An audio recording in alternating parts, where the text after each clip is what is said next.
Today we have with me a DJ who has been impossible to catch, but she's finally here. We have Miss Stecky Stone. How are you doing today? I'm good, how are you? I'm grand, I'm very, very good. Thank you so much for your time. Glad to be here. Thank you. So what do you remember about your earliest DJ sets and how did you feel and what did you play? So my first DJ set was like 2 years ago, like my first club gig. Everything went wrong.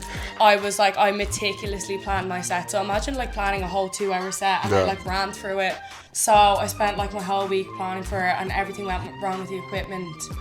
Everything that could have gone wrong, it was literally my worst nightmare. Any DJ's worst nightmare. Like the deck stopped during the set and there was no one around me, no sound engineer. No one to help it, no. And I was just looking out into the crowd like for help. I was like, someone help me please. There was awkward silence for about 5-6 minutes I'd say. So that was like my very first memory of DJing. So it wasn't like a great start, but I learned so much that day. There you go. Looking back it was funny though. It's hilarious. Yeah. Even in the moment it was funny. Even though I was so nervous, I just thought it was so funny. I just had to laugh it off. Fair. Before you started DJing, what was your favourite genre of music? I think it was UK garage. Okay. Or techno. Any names in particular? I was also a big Drake fan. Like I used to be like Weren't we all? Drake stan when I was 14, 15. Yeah. I think Drake would have been my favourite non-electronic music artist. But it would have gone rap, techno, and then UK garage. Probably Conductor or someone like that. Fair. Who I wouldn't be that into now. I still love UK garage and stuff. But yeah, he would have been like my first taster of garage. What can you tell the people about Fuaím and its importance to you? We created Fuaím before I actually started DJing. And we all realised that we all liked the same music and nobody else really liked that music. So we really bonded over that and then we started to discover like progressive house and stuff. So Fuaím was like basically created because we were like 4 friends that loved the same music but nobody else really did. Yeah. So that's why we like connected so much about it and we were like, I want to see this DJ but nobody's booking him. We were like, why don't we book him? Yeah. So then we planned to create an event series but then COVID hit. Then we had to kind of figure out how we could make Fuaím a thing while everyone was locked in their houses. Away, So then we just did like a mix series, which was probably a blessing in disguise because we were able to create like an audience before trying to run an event when we didn't know if there was even a demand for it. Yeah. So then we made like connections with people in like Australia and the UK and stuff like that. But yeah, Fuaím was really important. Fuaím was like the base of me like discovering events management and like how to run events. And then we loved certain DJs and we were like, how cool would it be if we had them curate a mix just for us? Yeah. And now people do that. That still blows my mind that like we asked someone to do a mix for us. Yeah. They put together this mix just for us. Like I think that's crazy to me. But we thought that would be really cool as well, like to have someone do that for us and see what kind of mix they make and so it was really cool. What has been your favourite performance and why? Oh, it's a tough one because DJ sets, I loved Isco last year. Okay. That was like in December last year. I had so much fun doing that, like because I was actually so unbelievably nervous before that and it ended up being the best night ever. Like I wasn't expecting it to go as well as it did. And that was so good and I'd seen him about 3 or 4 times last year, so to get to support him was huge for me. And I've loved his productions for so long and I love Brighter Days Family, like the collectives that he runs as well. And obviously Interplanetary Criminal, I think that will always be like my favourite gig ever. Like that was my dream gig always, and then to open for him, I think I had like 3 hours to play. If you'd said that to me like a few years ago, I'd be like, that's way too long. Because it was my dream gig, I had so much that I wanted to play and I didn't have to hold back. And I thought like I was just like, he was the perfect person to open for me because we have such similar music taste and stuff. So I think it could be Interplanetary Criminal. I think that might be like the best set I've actually played. So yeah, Isco or Interplanetary Criminal. How did it feel to get a co-sign and shout out from Paflin after your set in Index? That was hilarious. That was actually so funny. And I didn't realise like when I played that song how many people were singing until I saw the video after.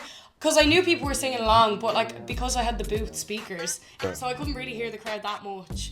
It was only I heard everyone singing it, and I was like, I'm so glad I dropped this song. Oh, it's and class. then him, she said, MC Pavlin was typing like in my DMs. I was like, that's hilarious. No, like, honestly, because I was in the crowd for that. I wrote like a little message and everything. He reposted it and he said shout out Becky or something. Yeah. He shout out and then tagged me, but then he did swipe up and was like class with like. I think it was just like the smiley face with the cowboy hat on or something. I was like, this guy is... For that song as well, what made me like it a lot more recently is that I realised that it was a sample. I thought it's a Stevie Wonder song. Oh, no way. Yeah, I didn't know that. Yeah, I've been to 2 of your sets before, and it's safe to say you've mastered your craft. What other lanes of media would you like to dive into in the future? I do love DJing. I think I'd love to get really good at running events because it is tricky, especially when we promote like progressive house, progressive trance, old school house and stuff like that. And there isn't like a massive pull for that in Dublin.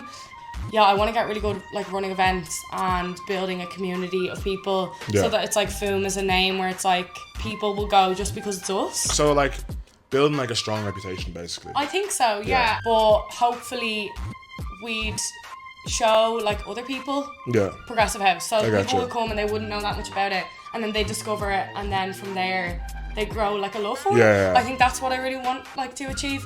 That's class, And then also just like getting really technical with my sets at the moment.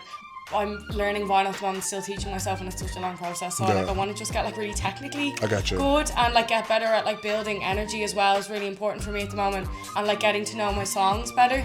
So I'm trying to not like buy as many songs. I'm trying to like learn the songs I do have and like try and like recognize them and not plan my sets as much. So I want to get more into like going with the flow and like reading a crowd as well. I'm trying to get good at as well. So at the moment I'm just more into like the technicals of like building foundations for my DJing skills, and then also for like building a community for Fuaím as well. Class. So I'm in like the technical area. So what tips or tricks would you have for anyone that wants to start DJing like yourself?